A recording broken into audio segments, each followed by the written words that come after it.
सँग अनुमति माग्छु र दोस्रो प्रस्तुति आफ्नो राखिदिनु हुनका लागि दीपक प्रसाद नेउपाने विषय विज्ञ सुकुना बहुमुखी क्याम्पसलाई म अनुरोध गर्दछु। उहाँको प्रस्तुतिको शीर्षक रहेको छ कक्षा 11 को नेपाली विषयको भाषिक सिप र दक्षता अभिवृद्धिका प्रयोगात्मक पक्षहरू। अब सरलाई आफ्नो प्रस्तुतिको लागि म हार्दिक अनुरोध गर्दछु। नमस्कार, म दीपक नेउपाने सुकुना बहुमुखी क्याम्पस। आज मेरो देखिँदैछ सर यो स्लाइडहरू? देखिराखेको छ सर, प्रश्न सुनिएको पनि छ। ल, धन्यवाद सर।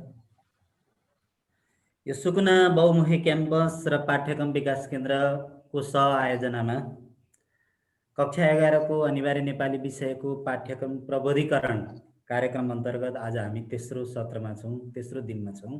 नेपाली विषयको लागि यो पहिलो दिन नै हो र यो विद्युतीय सञ्चारबाट हामी कक्षा 11 को अनिवार्य नेपाली विषयको पाठ्यक्रममाथि परिचर्चा गरिरहेका छौँ। म सर्वप्रथम आजको यस सभाका सभाध्यक्षज्यूलाई हार्दिक नमन गर्दछु। प्रमुख अतिथि ज्यू, यसै गरी विषय विज्ञका रूपमा यस कार्यक्रममा सहभागी हुनुहुने मेरा आदरणीय गुरु प्राध्यापक डाक्टर रमेश भट्टराईज्यू, विषय विज्ञका रूपमा सहभागी भएर प्रस्तुति दिइसक्नु भएको इन्दु म्याडम, मैले आज यो अवसर प्राप्त गरेकोमा म सर्वप्रथम सुकुना बहुमुखी क्याम्पसप्रति हार्दिक धन्यवाद दिन चाहन्छु। हामीले यो स्लाइडहरू तयार गरिरहँदाखेरि पाठ्यक्रम विकास केन्द्रका प्रतिनिधिहरूसँग पनि सम्पर्क कतिपय कारण जटिलताका कारण सम्पर्क हुन नसकेका कारण क्याम्पसले मिटिङ तय गर्दाखेरि जे जस्ता सामग्रीहरूमा यो सामग्री तयार गर्ने भनेको थियो सोही अनुसार हामीले यो सामग्री तयार गर्दाखेरि कतिपय कुराहरू चाहिँ दोहोरिएका छन्। यी दोहोरिएका कुराहरूलाई म केही छिटो अगाडि बढाउने छु। दोहोरिएका कुरा र मलाई दिएको शीर्षक चाहिँ कक्षा 11 को अनिवार्य नेपाली विषयको पाठ्यक्रममा भाषिक सिप र क्षमता अभिवृद्धिका प्रयोगात्मक पक्षहरू भन्ने शीर्षक दिनुभएको थियो। मैले कक्षा 11 को वर्तमान पाठ्यक्रम र सो पाठ्यक्रम अनुसार निर्माण भएको पाठ्य पुस्तकमा केन्द्रित रहेर तिनै पाठ्यक्रम र पाठ्य पुस्तकले निर्देशन गरेका पक्षहरूलाई नै यहाँ प्रस्तुत गरेको छु। मेरा कतिपय कुराहरू दोहोरिन्छन्, मैले अघि पनि भने, त्यसमा म क्षमा प्रार्थी छु र मेरो सामग्री म अगाडि बढाउने अनुमति चाहन्छु।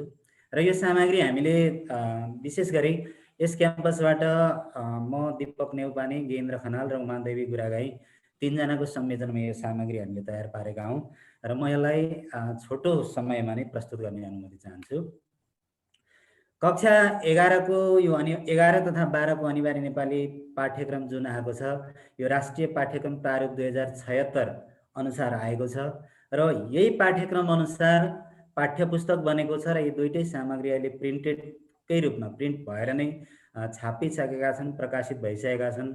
यो पाठ्यक्रमले नेपालको विद्यालय तहको संरचनाका बारेमा चर्चा गरेको छ र आधारभूत तह अन्तर्गत 1-8 को तहलाई आधारभूत तह र 9-12लाई माध्यमिक तह अन्तर्गत राखेको छ र माध्यमिक तह अन्तर्गत खास गरी यो अनिवार्य नेपाली जुन विषयमा चर्चा गर्न गइरहेका छौँ यो चाहिँ कक्षा 10 उत्तीर्ण गरिसकेका विद्यार्थीहरूका लागि नेपाली भाषिक सिप विकास गर्ने प्रयोजनमा केन्द्रित छ। यसले विषयवस्तुगत दक्षतामा अभिवृद्धि गर्ने उद्देश्य लिएको छैन। यसले कक्षा 10 सम्मका आधारभूत सिपहरू सिकिसकेपछि कक्षा 11 मा अनिवार्य नेपाली विषयका सन्दर्भमा के कस्ता भाषिक सिपहरू सिक्नुपर्ने हो त्यसमा केन्द्रित भएर यो पाठ्यक्रम निर्माण भएको छ र पाठ्यक्रममा सोही अनुरूप विधाहरूको छनौट, तिनीहरूको स्तरण, पाठ्यवस्तुको छनौट, तिनीहरूको स्तरणलाई समावेश गरेको छ। यो 3 क्रेडिट आवर भनेर भन्छौँ हामी, पाठ्यघण्टा 3 पाठ्यघण्टा र वार्षिक 96 पाठ्यघण्टामा यो कोर्स पुरा गर्ने गरी तयार पारिएको छ। र मैले अघि पनि सन्दर्भ जोड्ने, म्याडमले पनि जोड दिनुभएको थियो, यो पाठ्यक्रमको उद्देश्य नै के हो भन्दाखेरि विद्यार्थीहरूमा भाषिक सक्षमता अभिवृद्धि गराउनु। यसको विषयवस्तुगत दक्षता यसले अपेक्षा गरेको छैन। यसले भनेको भाषिक सक्षमता, सुनाइ, बोलाइ, पढाइ, लेखाइ जस्ता विधा क्षेत्रमा केन्द्रित भएर जुन भाषिक सक्षमता प्राप्त गर्नुपर्ने हो त्यही सक्षमता प्राप्तिका लागि यो पाठ्यक्रम निर्माण गरिएको पाइन्छ। र यसमा विशेष गरी यो पाठ्यक्रमले गरेको अपेक्षा भनेको हामी अलि सीमित तरिकाले नसोचेर फराकिलो तरिकाले हेर्दाखेरि कक्षा 11 भनेको चाहिँ एउटा चौतारो जस्तो, त्यहाँबाट बाटाहरू फरक फरक बाटाहरू छुट्टिन्छन्। ती हरेक बाटामा हिँड्दाखेरि सिकारुहरूले नेपाली भाषा प्रयोगका सन्दर्भमा विभिन्न सिपहरू सिक्नुपर्ने हुन्छ। त्यसैका लागि यो पाठ्यक्रमले अझ बढी के गरेको छ भन्दाखेरि कक्षा 10को यो 9-10 को अध्ययन पुरा गरिसकेपछि अन्य क्षेत्रमा लाग्ने तथा उच्च शिक्षामा प्रवेश गर्नेहरूको आधार भूमिका रूपमा नेपाली भाषामा सक्षम बनाउने उद्देश्य राखेको छ। यो भनेको केवल नेपाली ऐच्छिक विषय लिनेहरूका लागि मात्रै होइन, यो सबै विषय लिनेहरूका लागि, विज्ञानका लागि, इन्जिनियरिङका लागि, स्वास्थ्य शिक्षाका लागि, हरेक क्षेत्रका लागि यो पाठ्यक्रम एउटा प्रवेशद्वार भएको हुनाले यसमा तदनुरूपकै पाठ्य सामग्रीहरू राखिएको देखिन्छ। र पाठ्यक्रमले बोध क्षमता र अभिव्यक्ति क्षमता, सिकारुहरू भाषाको बोध क्षमता र अभिव्यक्ति क्षमतामा केन्द्रित भई सिपहरू सिकुन् भन्ने उद्देश्यले तदनुरूपकै विधाहरूको चयन गरेको छ, तदनुरूपकै क्षेत्रको निर्धारण गरेको छ। त्यसमा पनि अझ यो व्याकरण शिक्षण, हामी अनिवार्य नेपाली भन्ने बित्तिकै व्याकरणको कुरा गर्छौँ।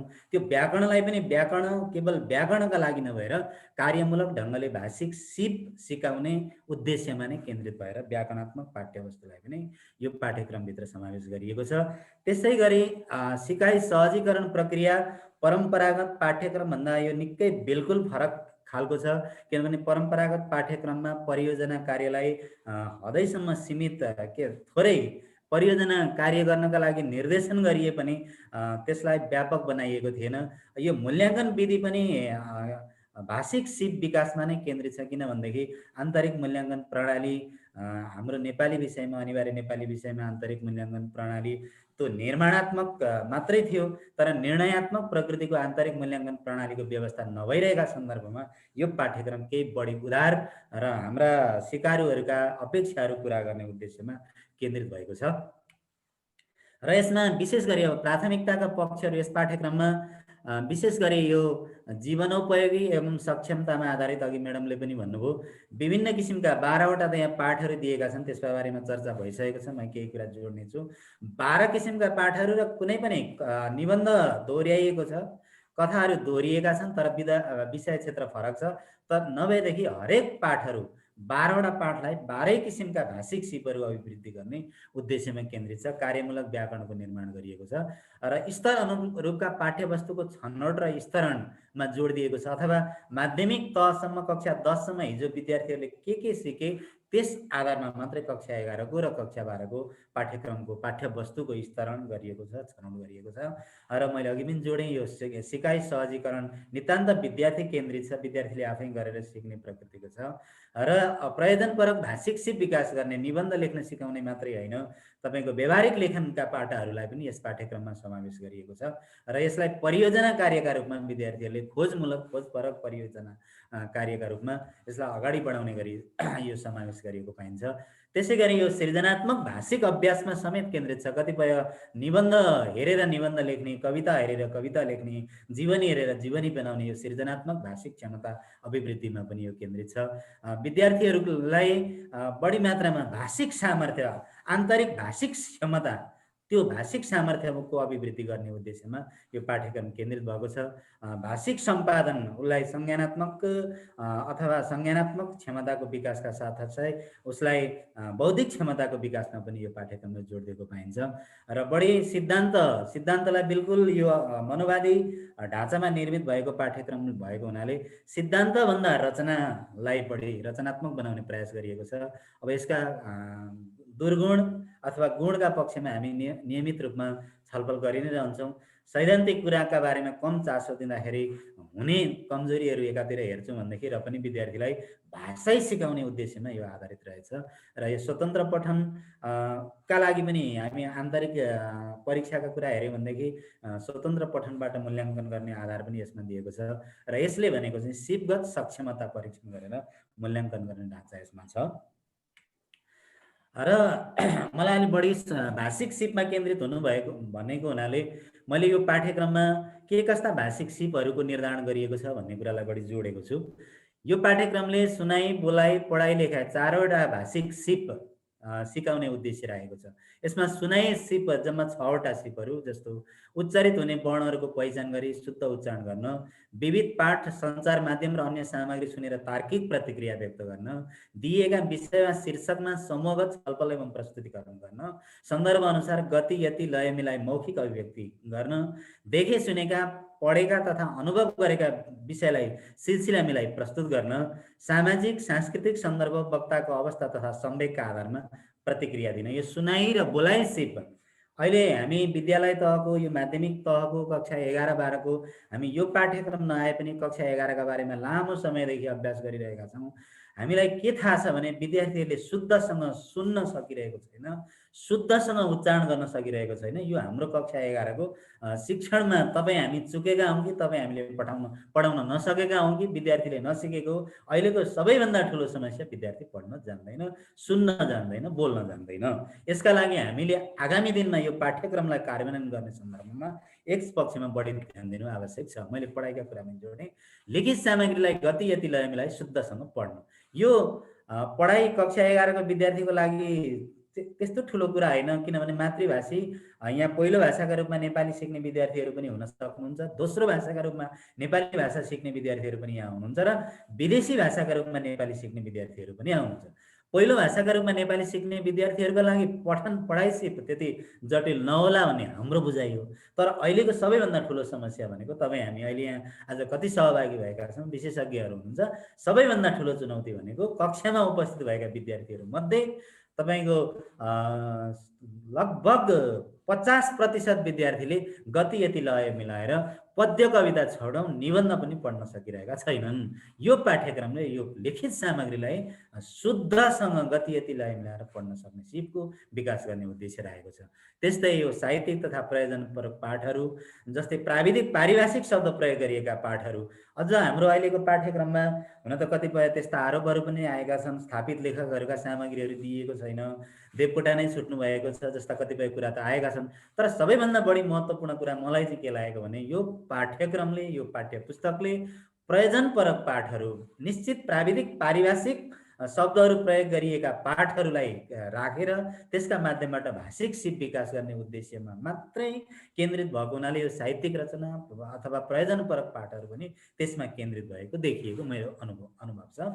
अब त्यो संसार प्राविधिक शब्दलाई वाक्यमा प्रयोग गर्ने काम, पाठमा प्रयोग भएका शब्दको हिज्जे र अर्थबोधका लागि शब्दकोशको प्रयोग गर्ने, लिखित सामग्रीको सशर्त तथा मौन पठनद्वारा पढाइको गति विकास गर्ने, लिखित सामग्रीका आधारमा सन्दर्भको अनुमान, घटना, चरित्र र परिवेशको बोध गरी पढ्न सक्ने, विभिन्न पाठ तथा तिनका विशिष्ट अंशको व्याख्या एवं समीक्षा गर्न सक्ने गरी पढ्ने, विविध क्षेत्रसँग सम्बन्धित पाठहरू पढी बोध गर्न, पूर्वानुमान, निष्कर्ष, सारांश, संश्लेषण, प्रतिक्रिया व्यक्त गर्न सक्ने गरी पाठहरू पढ्न। यसको कक्षा 11 को यो अनिवार्य नेपालीको पाठ्यक्रमले हामी यो 8 नम्बर बुँदा पढ्दाखेरि पनि यो पढ्नु भनेको सतै पठन नभएर पूर्वानुमान, निष्कर्ष, सारांश, संश्लेषण, प्रतिक्रिया यो व्यक्त गर्ने सक्ने किसिमको पठन सिपको विकास गर्ने उद्देश्य यो पाठ्यक्रमले राखेको छ।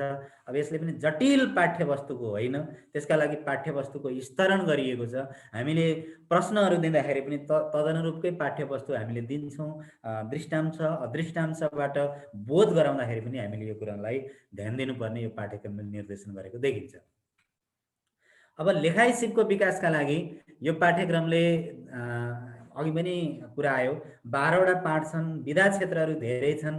ती विविध विधा क्षेत्रसँग सम्बन्धित साहित्यिक लेखन, व्यावहारिक लेखन लगायतका पक्षहरू यसले जोड दिएको छ। जस्तो नेपाली वर्णको पहिचान र वर्गीकरण गरी लेख्न, यो वर्ण विन्यास र लेख्ने चिन्हको शुद्ध प्रयोग गर्न, मौखिक एवं लिखित अभिव्यक्तिको बुँदा टिपोट गर्न र सारांश लेख्न, व्यावहारिक लेखन घरायसी पत्र, निमन्त्रणा, बधाई, शुभकामना, सम्मान पत्र, सूचना, विज्ञापन, श्रद्धाञ्जली, समवेदना व्यक्त गर्न, देखे सुनेका, पढेका र अनुभव गरेका विषयवस्तुका बारेमा सिलसिला मिलाएर लिखित वर्णन गर्न, कुनै पनि विषय शीर्षकमा अर्थपूर्ण, क्रमबद्ध तथा प्रभावकारी रूपमा अनुच्छेद रचना गर्न, पाठको प्रकृति अनुसार विषय, क्षेत्र, संरचना आदि मध्य र अन्त्यको श्रृङ्खला, घटना, चरित्र, परिवेश, भाव लयबोध गरी लेख्न, साहित्यिक विधा र पाठहरूको विश्लेषण गर्न र विशिष्ट अंशको व्याख्या गर्न, लिखित अभिव्यक्तिका क्रममा व्याकरणका आधारभूत नियम पालना गरी लेख्न, विभिन्न विधामा आधारित भई निर्देशित र स्वतन्त्र सिर्जना गर्न, कोशीय प्रविष्टि अनुसार शब्दक्रम मिलाई लेख्न।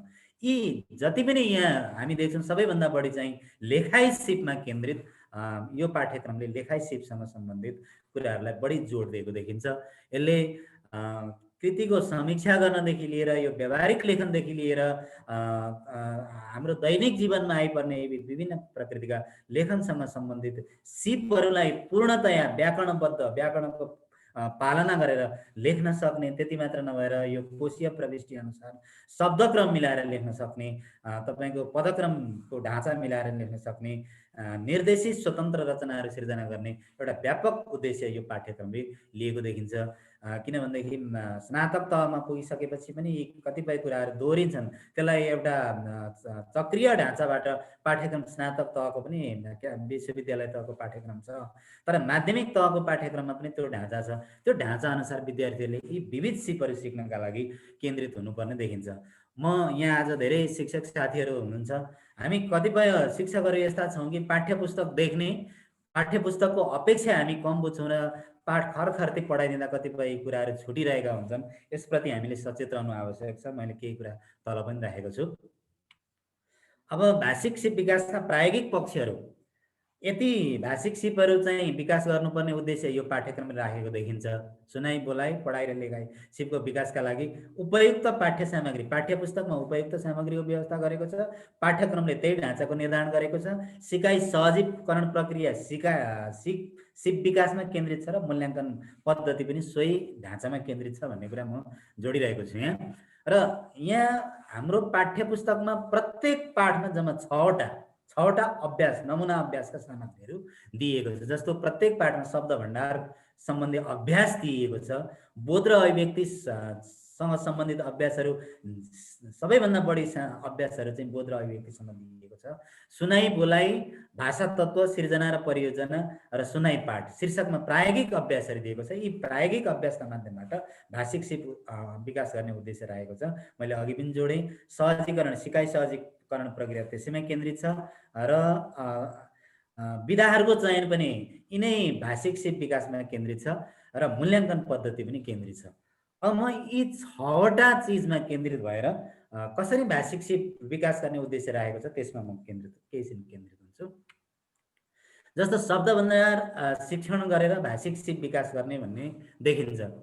अब हामीले अहिलेसम्म विद्यालय तहको कक्षा 9-10 सम्म र 11-12 पठन पाठन गर्दाखेरि पनि हरेक धेरै जसो हामी शिक्षकहरूले गरेको त्रुटि के देखिन्छ भने पाठ पढ्न पाठका लागि पढ्दिने, केवल विषयवस्तुका बोधका लागि, अनि अभ्यासमा गइसकेपछि मात्रै शब्द भण्डारको अभ्यास गराउने परिपाटी हामी एकदम छातीमा हात राखेर भन्दा हामी धेरै शिक्षकमा त्यो पद्धति देखिन्छ। तर यो पाठ्यक्रमले चाहिँ पाठ्य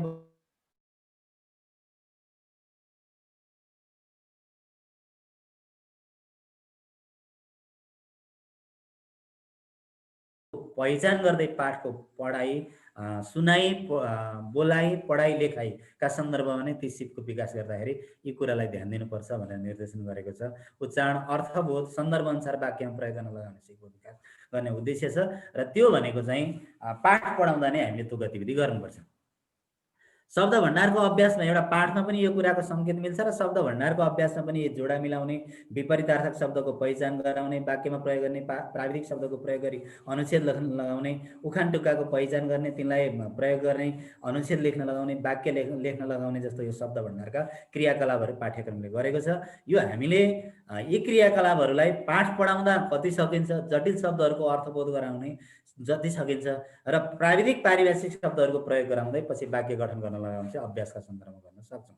र यो पाठ्यक्रमले अघि पनि मैले सन्दर्भ जोडेँ, हरेक क्षेत्रका प्राविधिक पारिभाषिक शब्दमा विद्यार्थीहरूलाई दक्ष बनाउने उद्देश्य राखेको छ।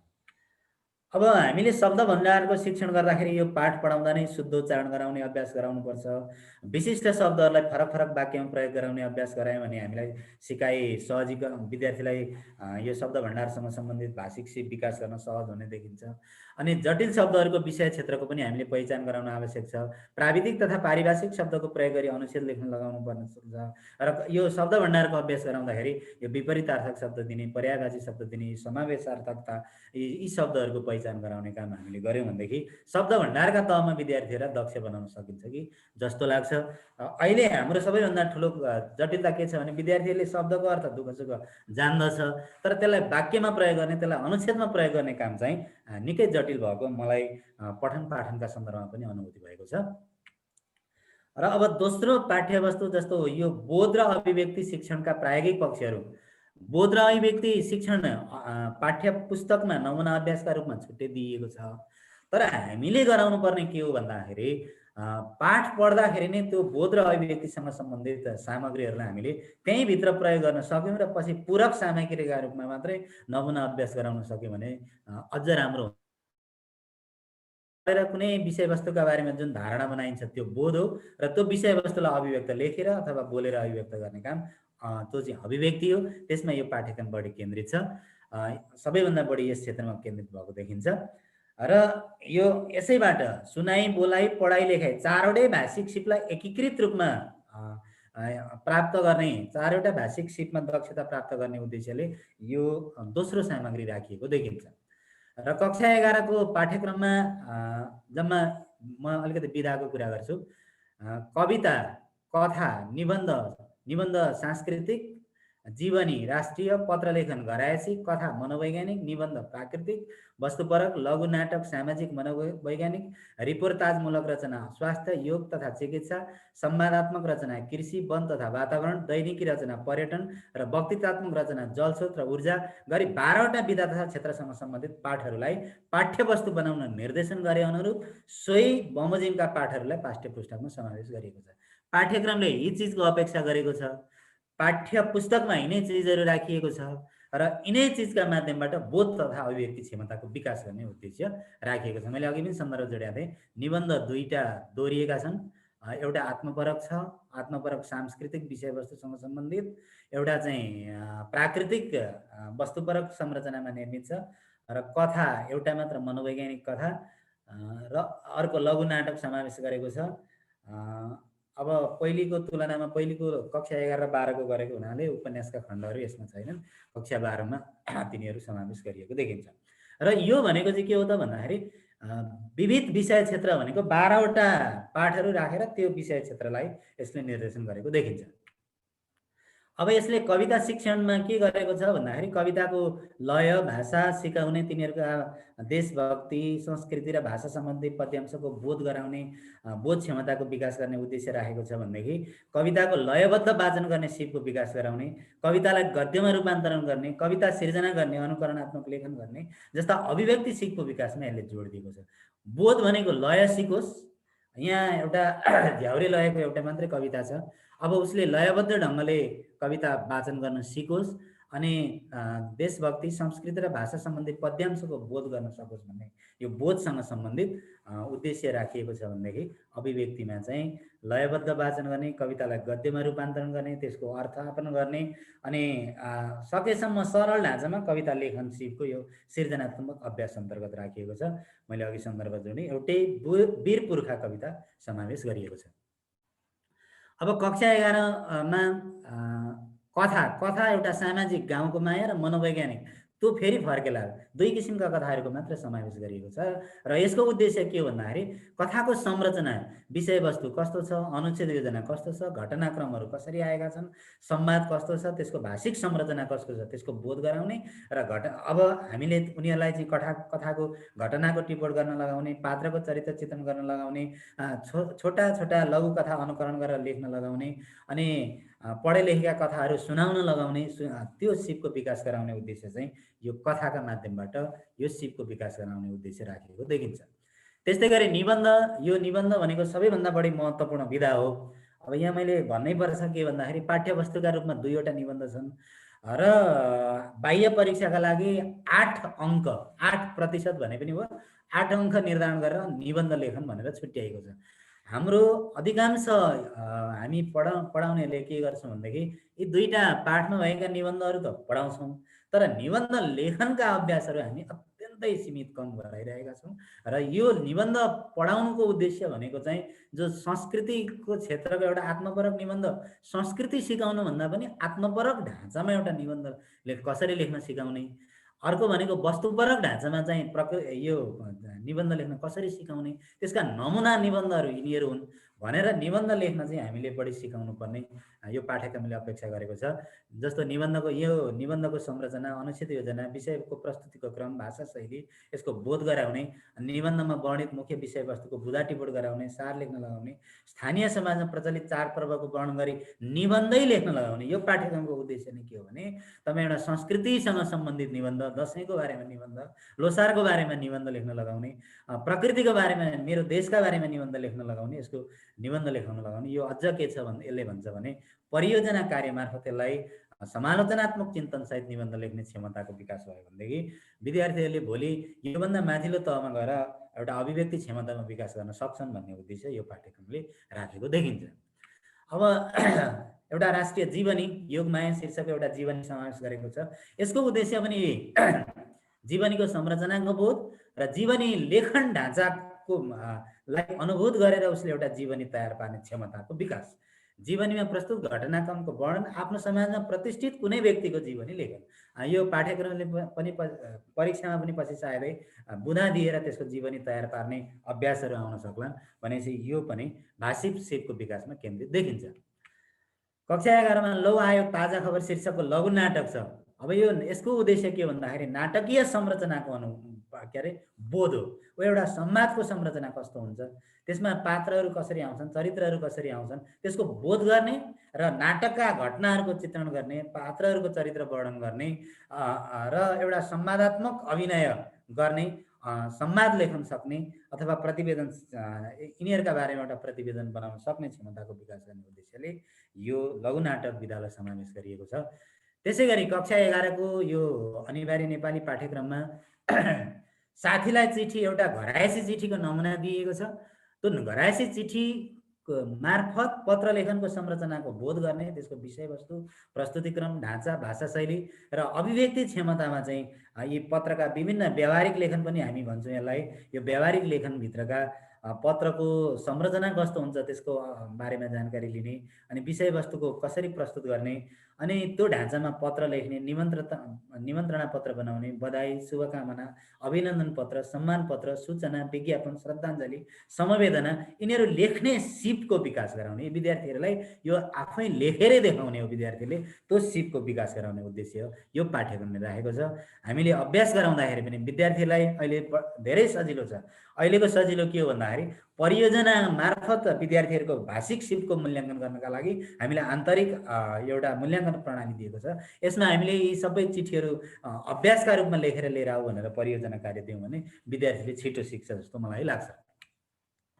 अब एउटा रिपोर्टाजमूलक रचना नयाँ विधाका रूपमा समावेश गरिएको छ। यो भनेको एउटा पत्रकारिता र साहित्यको नयाँ शैलीको प्रयोग गरिएको रचना हो। यो निजात्मक शैलीमा दैनिकी ढाँचामा आफ्नो दैनिक जनजीवन कुनै एउटा विषयवस्तुलाई प्रस्तुत गर्दाखेरि चाहिँ त्यसलाई आफ्नो अनुभवसँग जोडेर त्यो विषयवस्तुलाई प्रस्तुत गर्ने एउटा सुन्दर रचना हो। कतिपय हामीले अहिले प्रयोग नगरेका सन्दर्भमा यो नयाँ लाग्न सक्छ, तर पढ्दै गएपछि यो दैनिकी हो कि जस्तो लाग्छ। दैनिकीमा प्रत्येक दिनका घटना सन्दर्भहरू हुन्छन्। यसले चाहिँ एउटा मूल विषयवस्तुलाई समेटेर त्यसलाई प्रस्तुत गरेको हुन्छ। त्यो विधालाई समावेश गरिएको छ। यसमा पनि रिपोर्टाजको संरचना, विषय, प्रस्तुतिको क्रम, अनुच्छेद योजना, भाषा शैली, त्यसको बोध गर्ने र एउटा रिपोर्टाजमा वर्णित मुख्य विषयको बुझा टिपोट गर्ने त्यो त छँदैछ। अनि टिप्पणी लेख्ने, स्वास्थ्य, योग र चिकित्साको वर्णन गरी रिपोर्टाज लेखन, रिपोर्टाजमा प्रयुक्त कठिन शब्दबाट वाक्य रचना, प्रतिवेदन लेखन ढाँचाको विकास गराउने उद्देश्य यो पाठ्यक्रमले राखेको देखिन्छ। यसै गरी कक्षा 11 मा यो वक्तृता एउटा राखेको छ। यो कक्षा 10 मा पनि होला सायद। वक्तृता अभिव्यक्ति क्षमताको विकास गर्ने उद्देश्यले जलस्रोत र ऊर्जा शीर्षक एउटा पर्यावरणसँग सम्बन्धित वक्तृतात्मक रचना समावेश गरिएको छ। यो पाठ्यक्रममा निर्देशन गरे अनुरूप पाठ्यपुस्तक हुन्छ। यसमा चाहिँ वक्तृताको संरचना बोध गर्ने, त्यसको हावभाव शैलीको बोध गर्ने र कुनै पनि विषयमा वक्तृतामा प्रस्तुत गरेको विषयवस्तुको टिप्पणी गर्ने यो त छँदैछ। र विद्यार्थीले सिकारुले वक्तृता लेख्ने, त्यस्तो वक्तृताको मौखिक अभिव्यक्ति गर्ने, अझ हावभाव सहित अभिव्यक्ति गर्ने क्षमताको विकास गर्ने। त्यति मात्रै नभएर उद्घोषण, समाचार वाचन, प्रवचन आदिको अभ्यास गर्ने, यी विभिन्न क्षमता विकास गर्ने उद्देश्य एउटा वक्तृताका माध्यमबाट राखिएको देखिन्छ। र एउटा रारा भ्रमण शीर्षकको दैनिकी पनि यो पाठ्यपुस्तकमा समावेश गरिएको छ। यो नयाँ होइन, यो पुरानो 8, 9, 10मा पनि यो प्रयोग हुँदै आएको छ। तर प्राविधिक पारिभाषिक शब्दहरूको प्रयोग गर्दै लेखिएको यो दैनिकी यति जम्मा मैले यहाँ दैनिकी यी विधासँग सम्बन्धित बोध र अभिव्यक्तिसँग सम्बन्धित पाठ्यवस्तु यहाँ राखिएको देखिन्छ। र प्रत्येक पाठका अन्तमा यो बोध र अभिव्यक्तिका शिक्षणका सन्दर्भमा पाठको संरचना कस्तो छ भनेर प्रश्नोत्तर गराइएको छ। यो कविता कुन ढाँचामा लेखिएको छ, गद्यमा कि पद्यमा, लयमा छ कि छैन, यो ढाँचाले संरचना सिकाइएको छ। त्यसको रचनांशको पठन गराएको छ। त्यसको विषयवस्तु, त्यसको संक्षिप्त उत्तर, विस्तृत उत्तरको अभ्यास, उद्धरणको व्याख्या, विस्तार अनि बुँदाका आधारमा टिप्पणी, निर्देशित बुँदाका आधारमा टिप्पणी गर्ने अनि बुँदालाई विस्तार गर्ने, तिनीहरूको घटनाहरूको वर्णन गर्ने, अनुच्छेदहरू लेख्ने अनि अनुच्छेद दिएर अनुच्छेदका आधारमा प्रश्नको निर्माण गर्ने, यी विभिन्न अभ्यासहरू दिएका छ। यी अभ्यासहरूले बोध र अभिव्यक्ति क्षमताको विकास गर्ने उद्देश्य राखिएको छ। र हामी चाहिँ अब पाठ पढेर पढायो अनि भोलि सबै गरेर लिएर आऊ भन्नेहरूका लागि एउटा पाठ्यवस्तु, यो पाठ्यक्रम भनेको पाठ्यपुस्तक एउटा चुनौतीपूर्ण पनि छ। यदि हामीले पाठ पढेर ल सबै अभ्यास गरेर लिएर आयो भने हाम्रो अपेक्षा पुरा हुँदैन। किनभने पाठमा नभएका चिजहरूलाई पाठ्यक्रमले नमुना अभ्यासका माध्यमबाट पुरा गर्ने उद्देश्य राखेको छ। यो ध्यान दिनु आवश्यक छ। अब कक्षा 11 को प्रत्येक पाठका अन्त्यमा बोध र अभिव्यक्तिसँग सम्बन्धित अभ्यासपछि सुनाइ र बोलाइ शीर्षकमा फेरि बोध र अभिव्यक्ति सँगसँगै सुनाइ र बोलाइ शीर्षकमा अभ्यासहरू दिएको छ। र यस अन्तर्गत पाठको अंश सुनेर खाली ठाउँ गर्ने, पाठको आशयका बारेमा छलफल गर्ने, प्रतिक्रिया दिने, तर्क गर्ने, पत्र पत्रिका पढेर, रेडियो सुनेर, टेलिभिजनमा प्रसारित समाचार सुनेर त्यसका समस्या पत्ता लगाउने, त्यसका कारण पत्ता लगाउने, त्यसका समाधान बताउने, यो उद्देश्यले यो सुनाइ बोलाइका अतिरिक्त अभ्यासको समावेश गरेको छ। यसले पनि भाषिक सिपको अभिव्यक्तिमा नै जोड दिएको पाइन्छ। र यो भाषा तत्त्व, यस पछाडि यो भाषा तत्त्वको अभ्यास राखिएको छ। हामी भन्न त भन्छौँ के अरे भाषा पाठ्यपुस्तक विधिबाट नै पाठ पढाउँदा नै व्याकरण पढाउने भनेर भन्छौँ। तर कक्षा 11 को मा चाहिँ गएपछि विद्यार्थीले पहिले के सोध्छ भने सर कति नम्बरको व्याकरण आउँछ भनेर विद्यार्थीले सोध्छ। अनि हामी पनि यति नम्बरको व्याकरण आउँछौँ, व्याकरण चाहिँ पछि पढाउँछौँ भनेर कति ठाउँमा त पछि अन्तिममा पढाएको। अनि कतिजनाले त आज लु पाठ नथालौँ, आज चाहिँ तपाईँलाई म मूल शब्द र व्युत्पन्न शब्द पढाउँछु भनेर त्यसरी पढाउने गरेका पनि छौँ। तर यो कक्षा 11 को पाठ्यक्रमले चाहिँ यो व्याकरणलाई छुट्टै यसरी नपढाएर यो कार्यमूलक व्याकरण भनेर भन्छ। यसलाई सँगसँगै भाषिक सिप विकास गर्ने उद्देश्यमा केन्द्रित भएर, जस्तो यो वर्ण, स्वर वर्ण, व्यञ्जन वर्ण, मूल शब्द, व्युत्पन्न शब्द, शब्द स्रोत अनि शब्दकोशको प्रयोग, पदवर्ग, शब्दको रूपायन, लेख्य चिन्हको प्रयोग, वर्णविन्यासको प्रयोग अनि पदयोग, पदवियोग, शब्दको यो व्युत्पादन, उपसर्ग, प्रत्यय, समास, द्वित्व, सन्धि अनि वाक्यको संरचना, उद्देश्य, विधेय अनि व्याकरणात्मक कोटि, यो लिङ्ग, वचन, पुरुष, आधार, कथन, परिवर्तन, ध्रुवीयता, यी व्याकरणात्मक कोटि हो। यति व्याकरणात्मक पाठ्यवस्तु सिकाउने उद्देश्य राखेको छ। तर के गर्न खोजेको छ भनेदेखि अनुच्छेदका आधारमा भाषा तत्त्व सम्बन्धी सामग्रीको शिक्षण गर्ने अनि कार्यमूलक ढङ्गले पाठसँग एकीकृत गरी व्याकरण शिक्षण गर्ने उद्देश्य राखिएको छ। यो नियममा केन्द्रित छैन, प्रयोगमा बढी केन्द्रित छ। र मलाई चाहिँ यो मनोवादी पाठ्यक्रम, मनोवादी पाठ्यवस्तुको अलिकति कमजोरी के लाग्छ भनेदेखि हामी नियम चाहिँ पटक्कै नसिकाउने हुँदाखेरि विद्यार्थीहरूले अलि बढी गहिरो गरी ज्ञान चाहिँ प्राप्त गर्न सक्दैन नि जस्तो लाग्छ। हुन त अब मनोवादी सिकाइ सिद्धान्तले यो व्यवहारको एउटा कमजोरी भनेर भन्छ भने त्यो पनि हामीले केही मात्रामा चाहिँ छलफल गराउनु आवश्यक देखिन्छ। अब कक्षा 11 को पाठ्यक्रममा यो सिर्जना र परियोजना भनेको भाषिक सिप विकास गर्नका लागि यो खण्ड समावेश गरिएको छ। अब यो सिर्जना र परियोजना अन्तर्गत तपाईँले कविता रचना गर्ने, कथै रचना गर्ने, है प्रसङ्ग आयो, जीवनी रचना गर्ने, घटनाहरू सिलसिला मिलाएर प्रस्तुत गर्ने, अनुच्छेदको रचना गर्ने, विज्ञापन, बधाई, निमन्त्रणा, श्रद्धाञ्जली, निबन्ध, कथा संरचना, अन्तर्वार्ता, प्रतिवेदन, रिपोर्टाज, वाद विवाद, दैनिकी, यी जति पनि कामहरू छन् हामीले परियोजनाका रूपमा विद्यार्थीलाई यो अभ्यास गराउन सक्छौँ। यो पाठ पढाउँदा पनि आउँछन्, यो हामीले दोहोऱ्याउँदाखेरि पनि आउँछन् र यसबाट विद्यार्थीहरूले यी सिपहरू सिक्नु पर्यो। त्यसकारण यसलाई चाहिँ हामी परियोजना कार्यका रूपमा अगाडि बढाउने गरी यो पाठ्यक्रमले निर्धारण गरेको छ। केही सिर्जनासँग सम्बन्धित छन्, कविता अनुकरणका रूपमा कविता रचना गर्ने, अनुकरणका रूपमा कथा रचना गर्ने, यो सिर्जनासँग सम्बन्धित छ। भनेदेखि यी सामग्रीहरूलाई चाहिँ व्यवस्थित ढङ्गले खोज अन्वेषण गरिकन व्यवस्थित ढङ्गले एउटा समूहमा व्यक्तिगत रूपमा समूहगत रूपमा हामी समूहगत रूपमा पनि तयारी पार्न परियोजना अन्तर्गत काम अगाडि बढाउन सक्छौँ। यो ढङ्गले पाठ्यक्रमले अपेक्षा गरेको छ। र अन्तिममा सुनाइ पाठ अन्तर्गत अलिकति कहिले एउटा छोटो जीवनीको टुक्रा, कहिले एउटा कविता, कहिले कथा, सानो कथा दिएर विद्यार्थीलाई सुनाइ सिप अभिवृद्धि गर्ने उद्देश्य यसले राखेको छ। कहिलेकाहीँ त वनभोज सम्बन्धी सूचना राखिदिएको रहेछ, लघुकथा, अनुच्छेद, निबन्ध यो राखेर विद्यार्थीहरूलाई पाठ सुन्न सक्ने क्षमतालाई अभिवृद्धि गर्ने उद्देश्य यो पाठ्यक्रमले राखेको देखिन्छ। अब म म्यामले अघि भनेका कुराहरू धेरै दोहोरिएको हुनाले म धेरै कुरा गर्दिनँ। यो पाठ्यक्रमले यसको मूल्याङ्कन पद्धति प्रक्रिया निर्माणात्मक र निर्णयात्मक दुई ढाँचाको निर्धारण गरेको छ। आन्तरिक परीक्षालाई पनि यद्यपि निर्णयात्मक मूल्याङ्कनसँग आन्तरिक परीक्षा सम्बन्धित भए पनि त्यसलाई समेत निर्माणात्मक मूल्याङ्कनका रूपमा उपयोग गर्न सकिन्छ भनेर यो पाठ्यक्रमले निर्देशन गरेको छ। र विशेष गरी यो निर्णयात्मक परीक्षा आन्तरिक र बाह्य दुईटा, आन्तरिक मैले यहाँ अलिकति थोरै राख्छु, म बिदा भइहाल्छु। आन्तरिक 25%, यो 25 अङ्कको भनेर नबुझ्दा हुन्छ। अघि यो चाहिँ अङ्क प्रणाली होइन, यो अक्षर प्रणालीमा को परीक्षा हुने हो, यो अहिले छुट्याएको मात्रै हो। हामीले यसमा कक्षा सहभागिताका लागि 3 अङ्क, विद्यार्थीहरू नियमित उपस्थित हुने, कक्षामा प्रस्तुति गर्ने, परियोजना कार्यका लागि सबैभन्दा धेरै अङ्क छुट्याएको देखिन्छ हामी यो परियोजना कार्यका लागि। यो परियोजना कार्य परीक्षण पनि हुन्छ, यसको भाइभासम्म के अरे भाइभा गरेर अङ्क प्रदान गर्ने गरी यहाँ छुट्याइएको छ। अनि विषयवस्तुगत मूल्याङ्कन जस्तो सुनाइ सिप, बोलाइ, कथा, यो पढाइ लेखाइ सबै सिपसँग सम्बन्धित भएर आन्तरिक मूल्याङ्कन गर्ने आधारहरू दिएको छ र यसको सूक्ष्मताका साथ पाठ्यक्रममा निर्देशन गरिएकै छ। र त्रैमासिक परीक्षा 2 चोटि लिएर 6 अङ्क प्रदान गरी जम्मा 25% अङ्क निर्धारण गरिएको छ। र बाह्य परीक्षा चाहिँ 75% अङ्क निर्धारण गरिएको छ।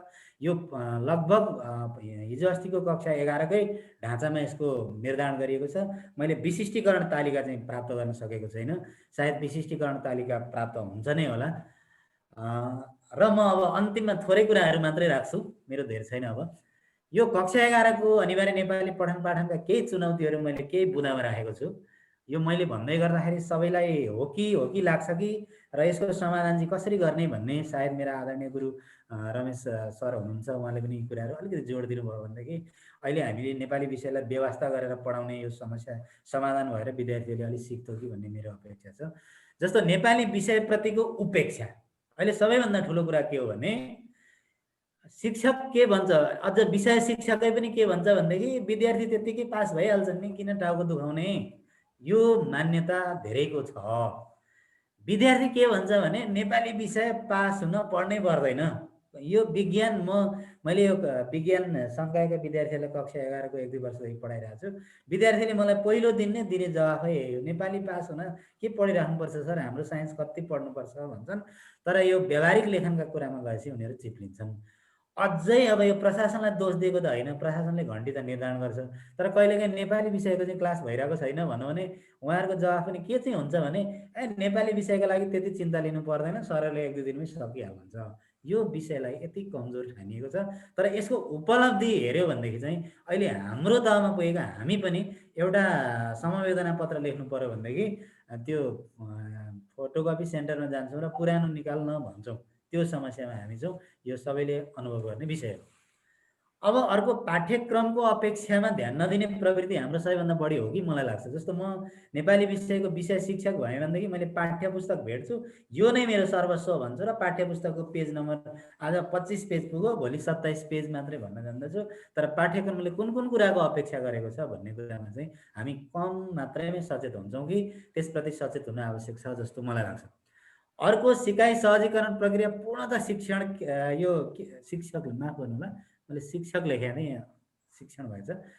विद्यार्थीलाई पढ्ने अभ्यास एकदम कम गराइन्छ। मैले अघि पनि सन्दर्भ जोडेको थिएँ, कक्षा 11 पढ्ने धेरै विद्यार्थीहरू अहिले पढ्न जान्दैनन्, किनभने शिक्षकले जाने, अझ कतिपय शिक्षकले त पाठ आफै खुर्र पढ्दै अर्थ लगाउँदै, खुर्र पढ्दै अर्थ लगाउँदै, त्यो प्रवृत्ति छ। त्यो प्रवृत्तिले गर्दाखेरि विद्यार्थीमा पढ्नै समस्या छ। अनि शिक्षक आफैले उत्तर भनिदिने हुनाले विद्यार्थीले उत्तर के लेख्ने, त्यहाँ पनि समस्या छ। उसले त परीक्षामा मात्रै दिमाग चलाउँछ, पढ्दाखेरि कहिले दिमाग चलाउँदैन। लेखाइदिने प्रवृत्ति छ। विद्यार्थीलाई मौखिक कुरा लेख्न समस्या छ। अनि परियोजना कार्य विद्यार्थीलाई दिइँदैन, नेपालीको भइहाल्छ, त्यतिकै तिमी लेखिहाल्छौ नि भन्ने छ। यसमा हामीले अलि ध्यान नदिँदाखेरि यो अपेक्षित उद्देश्यहरू प्राप्त हुन सकेका छैन। अनि व्यावहारिक भाषिक सिपमा अत्यन्तै कमजोरी, मैले अघि पनि भने एउटा के अरे प्रशंसा पत्र लेख्नु पर्यो भने तपाईँ हामीलाई नि त्यसको भाषा के लेख्ने भन्ने कुरामा समस्या छ। त्यो समस्या कहाँदेखि सुरु हो भन्दाखेरि हामीले यो व्यावहारिक भाषिक सिप लेखनमा नै अभ्यास कम गऱ्यौँ। अनि अर्को भनेको पठन बोधका क्रियाकलापमा कम ध्यान दिने प्रवृत्ति। अहिलेको पाठ्यक्रम तपाईँको पहिलेदेखि के देखिन्छ भने पढेर उत्तर दिनुहोस् भन्ने त यो कक्षा 11 को विगतको पाठ्यक्रममा पनि कथा पढेर उत्तर दिनुहोस्, निबन्ध पढेर हरेक पाठको पठन बोध थियो। अनि अदृष्टांश पनि पढेर उत्तर दिने पनि थियो। भनेको पाठ्यभारै अङ्कभारै छुट्याउने हो भने 15-20 अथवा लगभग 30-35% त त्यस्तो प्रश्न नै सोध्ने परिप्रेक्ष्यमा हामी चाहिँ विद्यार्थीले त्यस्ता अभ्यास कम गराएका कारणले विद्यार्थीले त्यसमा अपेक्षित लाभ लिन सकेको देखिँदैन। अब हामीले यी पक्षमा चाहिँ बढी सचेत भएर पाठ्यक्रमले निर्देशन गरे अनुसार शिक्षण गऱ्यौँ भने चाहिँ अपेक्षित उपलब्धि हासिल गर्न सक्छौँ कि जस्तो मलाई लाग्छ। र म अन्त्यमा पुगेको छु। यो पाठ्यक्रम एउटा निकै लामो समयपछि खारिएका विद्वानहरूको अनुभवलाई प्रस्तुत गरेर तयार पारेको जस्तो लाग्छ। अहिले हामी नपढाइरहेका सन्दर्भमा हामी मास्टरहरू, हामी शिक्षकहरू चाहिँ कस्तो ठानिरहेका छौँ भनेदेखि यो पाठै खुर्र एकचोटि पढाइदिएदेखि हामी अनि त्यही अनुसार पढाउँथ्यौँ भन्ने पनि कतिलाई लागिरहेको हुनसक्छ। त्यो होइन, हामीले पाठ्यक्रम पक्रेर अगाडि बढ्नुपर्ने हो। यो एउटा लामो अनुभवबाट तयार पारेको पाठ्यक्रम छ। यसमा बोधगत र अभिव्यक्तिगत पक्षलाई भाषिक सिपको आधार मानिएको छ। सो अनुसार पाठ्यवस्तु को छनौट स्तरण गर्ने काम भएको छ। यो चाहिँ शिक्षक केन्द्रित होइन, विद्यार्थी केन्द्रित बनाइएको छ। गरेरै सिक्ने, मैले यो परियोजनाको कुरा अघि पनि जोडेको छु।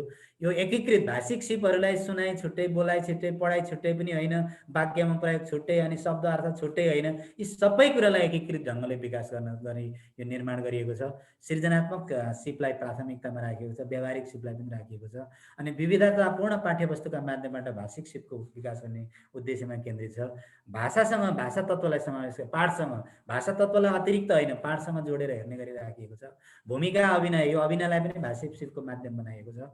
अनि समसामयिक सन्दर्भका माध्यमबाट भाषिक सिपको विधाहरूलाई तपाईँको अहिलेको वर्तमान सन्दर्भबाट शिक्षण गर्ने उद्देश्य बढी केन्द्रित छ।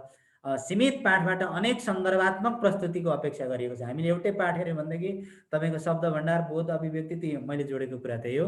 कार्यमूलक ढङ्गले भाषा तत्त्वलाई पाठ सापेक्ष बनाउने अभ्यासमा जोडिएको छ। र सृजनात्मक र परियोजनामूलक कार्यका माध्यमबाट अभिव्यक्ति क्षमताको विकास गर्ने उद्देश्य राखिएको छ। हामीले यी उद्देश्यहरूलाई ध्यानमा राखेर यो शिक्षण गर्न सक्यौँ भनेदेखि अपेक्षित लाभ लिन सक्छौँ होला भन्दै मैले यो सामग्री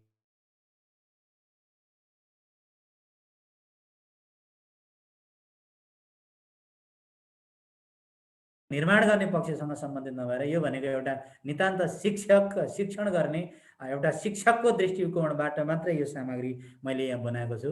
र मैले यिनै कुरा राख्दै मेरो प्रस्तुतिलाई यहीँ समापन गर्दै बिदा हुने अनुमति चाहन्छु।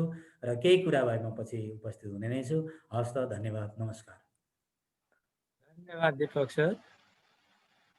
समयमै आफ्नो प्रस्तुति दिन सक्नु भएको छ। यहाँलाई फेरि एकचोटि धन्यवाद दिन्छु।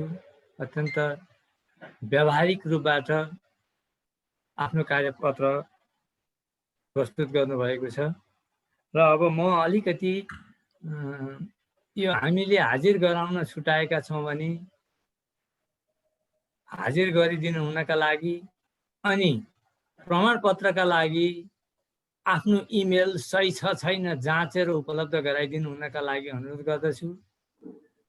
प्रमाणपत्र क्याम्पसले यहाँकै इमेल ठेगानामा पठाइदिनेछ। यसै गरी आज प्रस्तुत भएका कार्यपत्रहरू विषय विज्ञहरूबाट हामी प्राप्त गरेर यहाँहरूका इमेलमा नै पठाउने प्रयास पनि गर्नेछौँ। त्यसैले आफ्नो इमेल उपयुक्त दिनुहुनका लागि हार्दिक अनुरोध गर्दछु। अघि नै आजका प्रस्तुता, अन्तिम प्रस्तुता प्राध्यापक डाक्टर रमेश प्रसाद भट्टराई सरले मेरो 3:30 बजीदेखि चाहिँ अर्को कार्यक्रम पनि रहेको हुनाले त्यता पनि जानुपर्ने हुनसक्छ कि भन्नुभएको हुँदा